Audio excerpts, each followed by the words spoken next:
अच्छा, मैं अनुज जी आपसे पूछूंगी, आज तो सब लोग इंतजार कर रहे थे कि राहुल गांधी की सांसदी वापस हो गई, आज वो पहले वक्ता होंगे, कांग्रेस की तरफ से ये कहा गया, लेकिन अचानक से फिर अधीर रंजन कहती है तो गूगली थी हमारी। देखिए, सवाल ये नहीं उठता कि पहले कौन बोलेगा, पहले कौन नहीं बोलेगा। सवाल ये है कि आज देश की जनता को जो भारतीय जनता पार्टी के प्रति अविश्वास हो रहा है।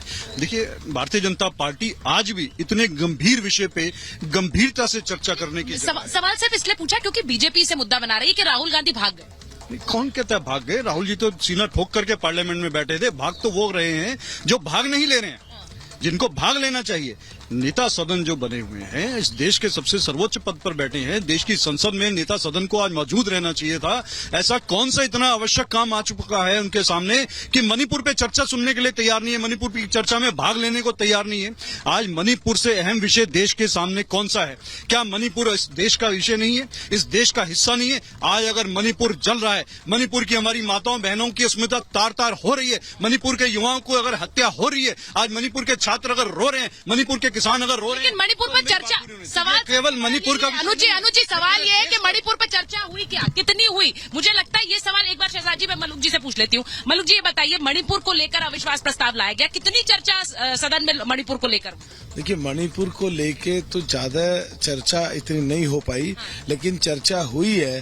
पर जो बिल्कुल प्योर शुद्ध रूप से मणिपुर पे होनी चाहिए थी वो नहीं हुई, और जो मणिपुर के साथ उतनी तो नहीं पर उससे कुछ ही कम 500 करोड़ की डायरी हो, ये रेप हो दलितों के साथ, ये पिछड़े समाज से गुजर लड़की का 3 दिन पहले रेप करके वो भट्टी में डाल दी, उस पर चर्चा नहीं हुई। छत्तीसगढ़ पे चर्चा नहीं हुई, हरियाणा पे चर्चा नहीं हुई, मध्य प्रदेश पे चर्चा नहीं हुई।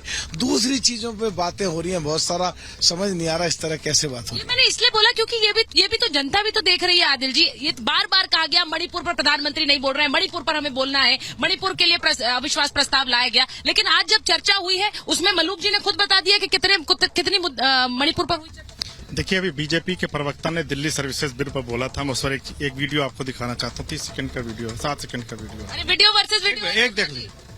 गली गली प्रचार, देर रात तैयारी। अच्छा, किसी और चैनल का आप दिखा रहे हैं इसलिए आपको रोकना पड़ेगा मुझे। ये बेसिकली कोई बात नहीं। भारतीय जनता पार्टी के नेता और देश के गृह मंत्री दिल्ली की गलियों में लगातार घूम घूम कर पदयात्रा करते रहे, घूम घूम कर वोट मांगते रहे। प्रधानमंत्री जी उतर गए, सब कुछ हुए, पर 4 बार इनको दिल्ली की जनता ने हार का मुंह दिखाया।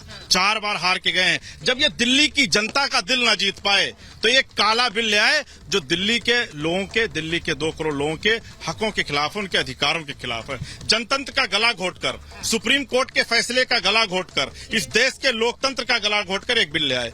ये भ्रष्टाचार की बात करते हैं। भारतीय जनता पार्टी सर से पांव तक भ्रष्टाचार से डूबी हुई है, उत्तर से लेकर दक्षिण तक और पूरब से लेकर पश्चिम तक। जितना बड़ा भ्रष्टाचारी इनके यहाँ उतना बड़ा पदाधिकारी। हेमंत बिस्व शर्मा, वाटर स्कैम, चक्की पीसिंग, कौन कह रहा था? मैं नहीं कह रहा था, इनके नेता अमित शाह जी कह रहे थे, मुख्यमंत्री बना दिया। इनके नारायण राणे, आप इनके अभी अजीत पवार प्रधानमंत्री जी ने 70,000 करोड़ का, उस पर भी आऊंगा। इन्होंने भ्रष्टाचार की बात की। 70,000 करोड़ का घोटाला 3 दिन बाद मोदी वॉशिंग पाउडर से लाकर उप मुख्यमंत्री बना दिया। अब मणिपुर पर बात कर रहे हैं। देखिए, प्रधानमंत्री जी 2 दिन बचाए इस सदन में, मानसून सत्र में, और उनके अंदर पूरा मणिपुर जल रहा है। मणिपुर जल रहा है।